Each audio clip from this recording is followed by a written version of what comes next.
secret to getting that perfect picture placement? Well, according to Jennifer Chipman with A Quaint Home Interior Design, she says yes. And she is here with tips to help you transform your blank walls into design masterpieces. And I wasn't surprised to learn this is the #1 question you get from your clients. I think it is a very common question. It's really hard for people to know what size of art to put, where to put it, how high to hang it. There's a lot of questions involved with that. And for me, pictures are typically so proportioned that there's that perfectionistic scare.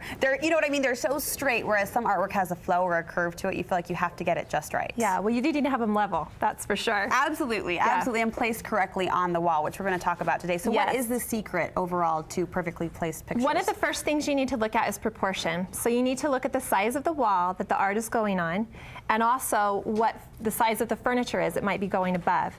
And you want to measure that width and then have the art fall in the range of 50 to 90% of that width. So if it's smaller than 50%, it's going to look too small on the wall or above the furniture. If it's larger than 90%, it's going to look too big. So you want to be within that proportion.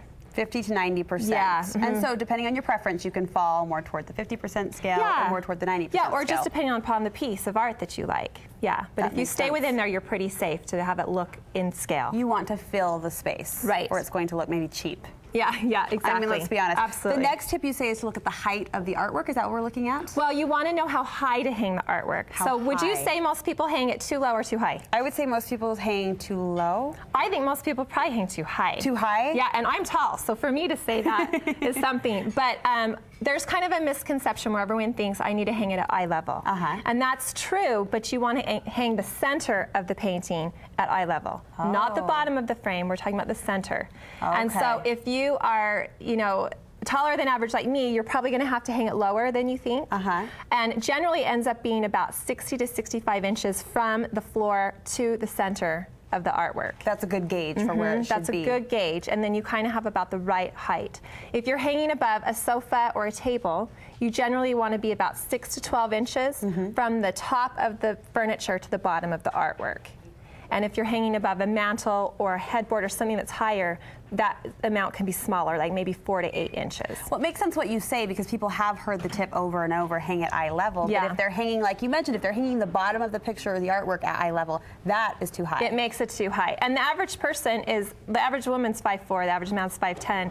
So, and there's a lot of variety in height. So 60 to 65 inches above the floor is kind of a good gauge. You put that principle into play with this painting here. Yes, I did right here. And you can see that even though this is a smaller area, the center of the picture would be at eye level for most people. Talk to me about the line of the artwork that you're creating. Yeah, so you want to look at the space that you have and whether you want to expand that space horizontally or add height through vertical painting, or through, like a stairway, you need a diagonal line.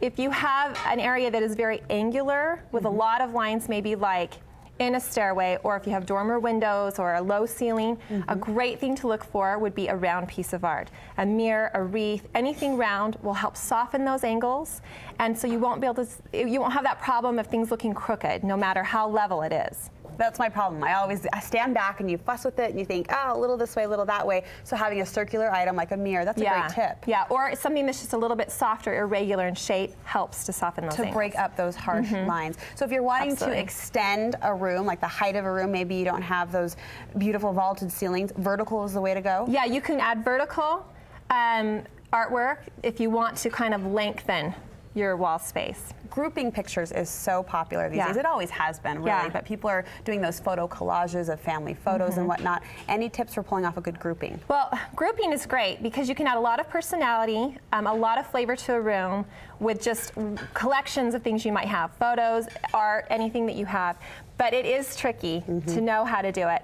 One tip that I have for people, a lot of times my clients will trace around each of the frames and just onto like brown paper or wrapping paper, whatever you have, and then cut those out, and you can work with them on the floor or you can tape them up directly onto the wall so you can find the desired way that you want to have them hung. And then you don't have to have a dozen nail holes in your wall. Right. I actually used that tip when I created a family photo grouping in my office. And it was great because you can play around. I actually taped them right to the wall. And you can play around almost like a puzzle and find the right fit for you. And the really important thing about groupings is you want to think of all of the pictures as one unit.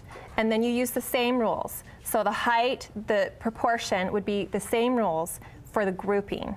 So for the whole unit as one. Great tips, great tips. What about tools? Any products you recommend for Yeah, hanging these are my photos? favorite. These are called monkey hooks. And Okay. these are amazing because you do not need a hammer, you do not need nails.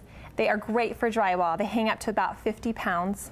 And you actually just can push them right into the wall, and then that hook goes up behind and secures it. Monkey hooks, okay. They are the best. And they're a little bit tricky to find, but I have been able to locate them at my local hardware store. Hardware store and then putty? Yeah, and if you have something that just won't stay straight, won't stay level, take some just easy paper tack or sticky putty and just stick it right behind the corners. Okay. And you're good to go. Great advice, really great advice. And this is what you do. If people have design questions, how do they get a hold of you? And they can go to my website. It's www.thequainthome.com. Thequainthome.com. Yep. Jennifer can help you put it all together, any room in your house. Thank you so much for Thanks. stopping by. Always good to see you. Yeah. All right, coming up next, our favorite English teacher is going to teach us about limericks and even maybe share a poem or two. So he'll humor us or we'll humor you. I don't know. It's coming up. Limericks next on Studio 5.